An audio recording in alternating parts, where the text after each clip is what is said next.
কি আঘাত দিয়েছি মা গো। আমার বাবার কোলে উঠতে আবার ওরে চায়। সব বন্ধুদের বাবারা তাদেরকে কোলে নিয়ে বাড়িতে ফিরে, কিন্তু আমার বাবা কোনদিন আমারে একবারের জন্য কোলে নেয় না। মা গো, বলো গো মা, আমার বাবার কাছে আমারে নিয়ে যাও, আমি মাপ চাইব, ক্ষমা চাইব, তারপরও আমার বাবার কোলে আমি উঠব। মা দুঃখিনী ডাক দিয়ে বলে, মুহাম্মদ, আর তোরে কত বুলাইয়া বুলাইয়া রাখব রে। তোমার বাবা দুনিয়ার জমিনে নাই, আল্লাহর ডাকে সারা দিয়া চলে গেছে। নবীজি কান্দে। এতদিন কলিজায় আশা ছিল বাবার কোলে উঠবো, আজ থেকে জনমের মতো আশাটা চলে গেল। বাবা বাবা বলে ডাকতে পারবো, বাবা রে খুঁজে পাবো না রে। মাগো, আমার বাবার কোলে উঠতে উড়ে চাইলো, আর উঠতে পারবো না। আমার বাবা কই ঘুমায় আছে। নবীজির মা পয়গম্বরের দাদা থেকে আব্দুল মুত্তালিব থেকে অনুমতি নিয়ে রওনা। এবার দাদাই অনুমতি দিল, ও মুহাম্মদের মা, তুমি আর মুহাম্মদ আর একজন খাদেম দিয়ে দিলাম, উম্মে আইমানের নিয়ে যাও। লম্বা কথা, কবর জিয়ারত করে আর দোয়া করে কান্দে। আল্লাহ ডাক দিয়া কয়, নবী গো, আর বেশি করে ঘরে থাকতে পারবা না, বাড়ির দিকে রওনা। কিতাবের ভিতরে আসছে, কিছুক্ষণ রাস্তা অতিক্রম করার পর আল্লাহ মালাকুল মাউতরে পাঠাইয়া দিছে। মা দক্ষিণীর জানটা কবজ করে নিয়ে গেল। পেট ব্যথা হইয়া রাস্তার ভিতরে মা দক্ষিণী চলে গেল। আল্লাহু আকবার।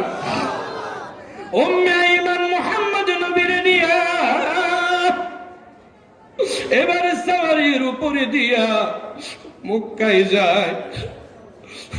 দাদা আব্দুল মুত্তালিব তাকায়, সুয়ারি আসতেছে, আমি তো পাঠাইছি 3 জন, আসার সময় দেখি 2 জন আসে।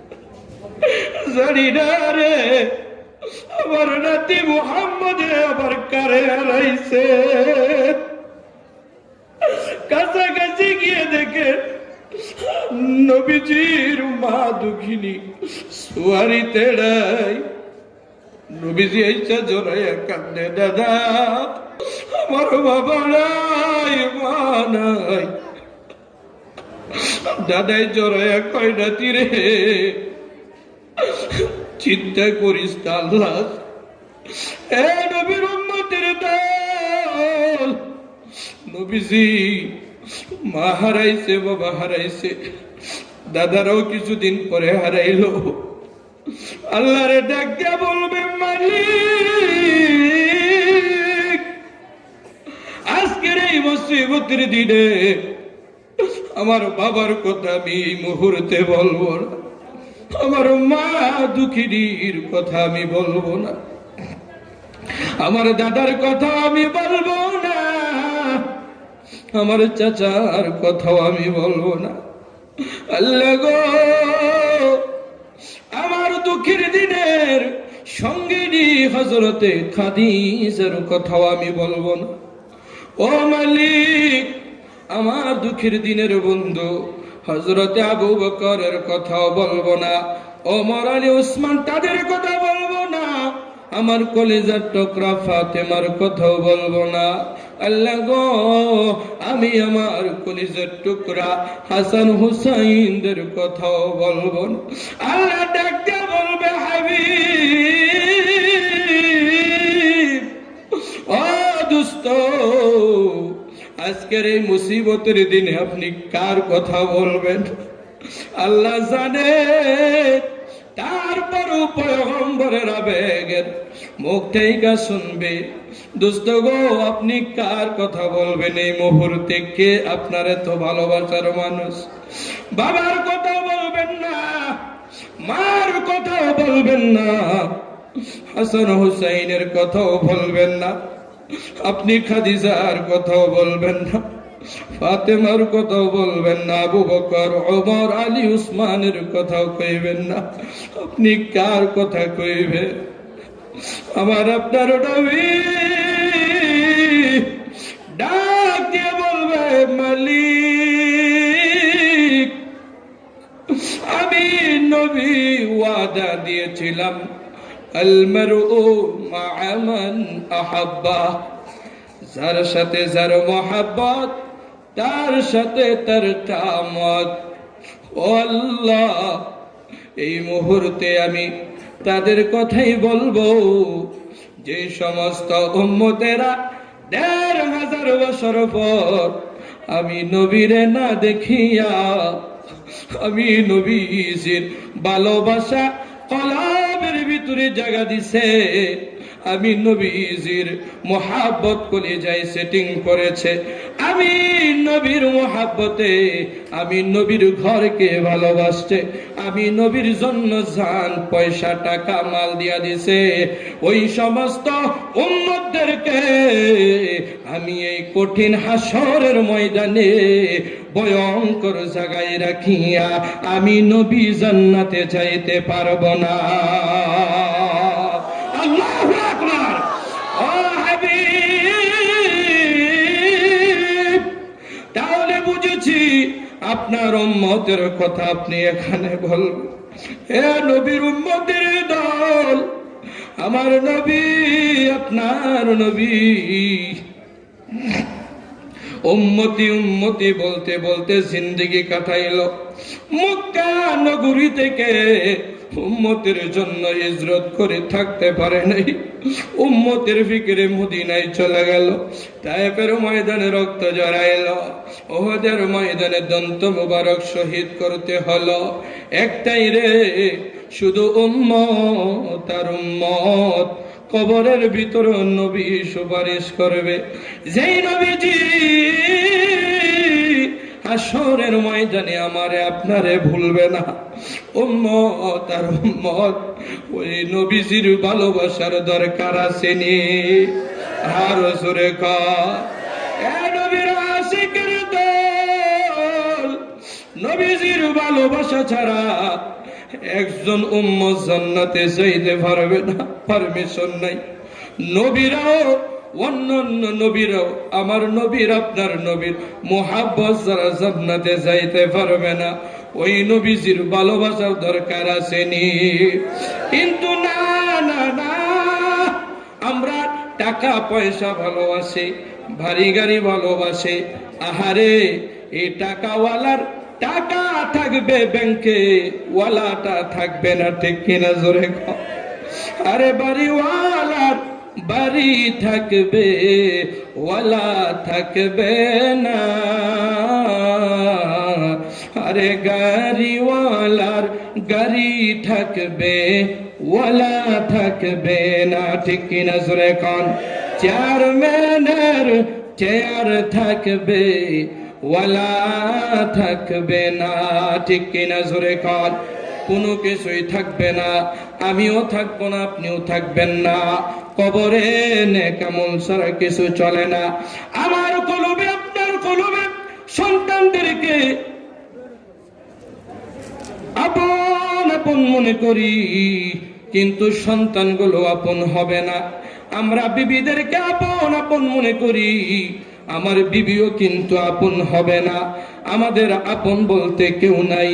এই জন্য কবি বলেন, আপন আপন বলো রে মন, আপন তোমার হবে কে?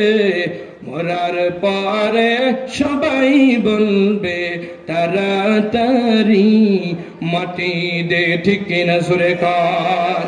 যারা তোমার অতি আপন তারাই তোমায় পরাবে কাফন, কবরেতে করবে দাফন, মাটি দিবে মনে মন। ঠিক কিনা জোরে কান?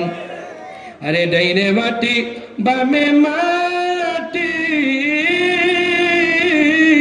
নিচে মাটির বিছানা, কবরেতে দিবে শুধু কাঁচা বাঁশের সামিয়ানা। ঠিক কিনা জোরে কান? কেউ আপন না আপনকে আল্লাহ এবং পয়গম্বর। আল্লাহ আমাদেরকে কত ভালোবাসে, কত মহাব্বত করে, করুণার ভিতর দিয়া কত মানুষ চলে গেল, এখনো আল্লাহ আমাদেরকে বাঁচিয়ে রাখলো। পয়গম্বর উম্মতি উম্মতি বলে জিন্দেগি শেষ কইরা দিছে, এখন নবী রওজায়ে তাহারে উম্মতের ফিকিরে কান্দে। হাসরের ময়দানে নবী আমাদেরকে ভুলবেন না, ওই নবীজির ভালোবাসার দরকার আছে। নিয়ারো জোরে কান। নবীর আশিকের দল, নবীর ভালোবাসা ছাড়া জান্নাতে যাওয়া যাবে না, জান্নাতের আশা করাও যায় না। এই জন্য নবীর ভালোবাসার দরকার আছে। নবী তো নাই, নবীরে কিভাবে ভালোবাসবা? নবীরে ভালোবাসতে হইলে নবীর ঘরকে ভালোবাসতে হবে। ঠিক কিনা জোরে কান? নবীর ঘরকে ভালোবাসতে হবে, নবীর ঘরে যারা থাকে তাদেরকে ভালোবাসতে হবে, কোরআন যারা পড়ায় তাদেরকে ভালোবাসতে হবে, ইতিমদেরকে ভালোবাসতে হবে। আমার আপনার নবী ইতিম নবী। নবী কান্দে কান্দে বলে, উম্মতের তোমাদের মাঝে যদি কোনো ইতিম পাও, তারে কোনোদিন আঘাত দিও না, তারে কোনোদিন ধাক্কা দিও না রে উম্মত। কেন রে? আমি বাবা হারাই এতিম, আমি মা হারাই এতিম।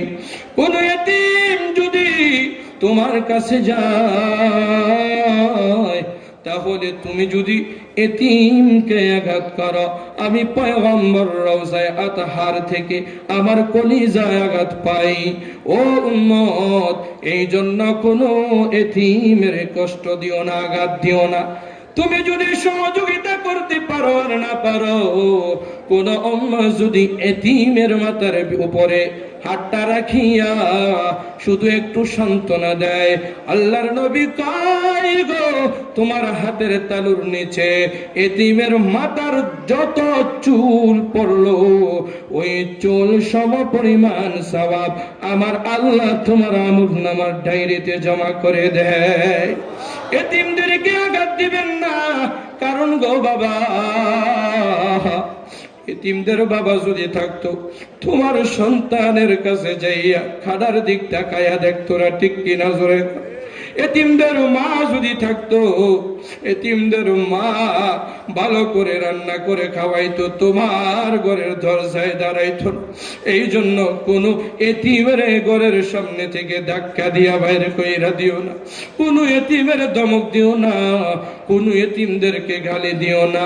নবীর ঘরকে ভালোবাসতে হবে, নবীর উম্মত এতিমদেরকে মহব্বত করতে হবে। এই নবীর ঘরের ভালোবাসা, নবীর রূহানি সন্তানদের ভালোবাসা যখন আমার আপনার কলবে সেটিং হয়ে যাবে, নবীজি রওজায়ে আতহার থেকে ওই উম্মতের উপরে রাজি হয়ে যাবে। ঠিক কিনা জোরে কর? এ মুসলমান বন্ধু, আমি আপনাদেরকে বেশি কষ্ট দিব না, আমি আপনাদেরকে নবীর মহব্বতের জন্য একটু কষ্ট দিব।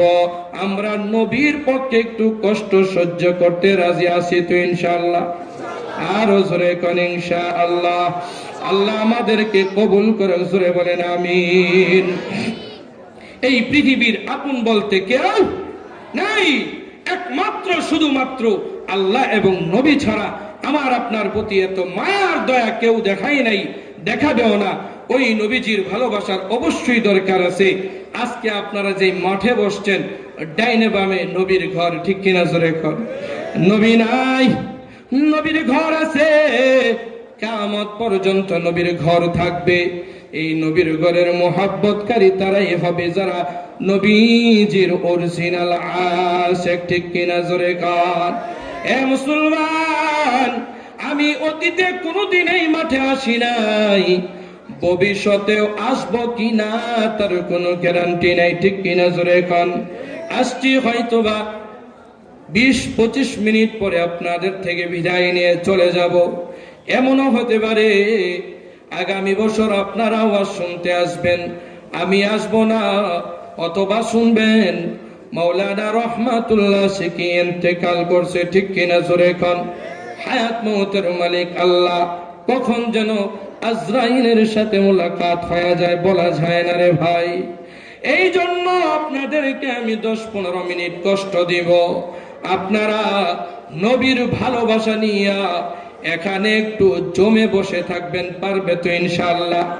নবীর ঘরে টাকা দেন আর না দেন জোরাজোরি নাই, তবে আপনি যদি সুন্দর করে বসে থাকেন, আপনার বসার কারণে পরিবেশটা সুন্দর থাকলো, আপনার আমিন বলার কারণে আরেকজন উম্মত নবীর ঘরকে ভালোবাসলো, আপনার বসার কারণে, আপনার আমিন আমিন বলার কারণে এমনও হতে পারে মুসিবতের দিনে নবী আপনাকে উম্মত বলে ডাক দিয়া জান্নাতে ঢুকায়া দেবে, ঠিক কিনা জোরে কান। এই মুহূর্তে যারা উঠার চেষ্টা করবে, পরিবেশটা নষ্ট করতে চেষ্টা করবে, নিঃসন্দেহে তারা নবীর দুশমন, ঠিক কিনা জোরে কান। তারা নিঃসন্দেহে মাদ্রাসার দুশমন, ইসলামের দুশমন, তাতে কোনো সন্দেহ নাই। শয়তান ধোঁকা দিবে, আর বসা যাবে না, এখন বসলেই তো নবীর আশিক হয়ে যাবে, আর নবীজি তোরে উম্মত হয়ে জান্নাতে নিব। এই জন্য একটু কষ্ট করে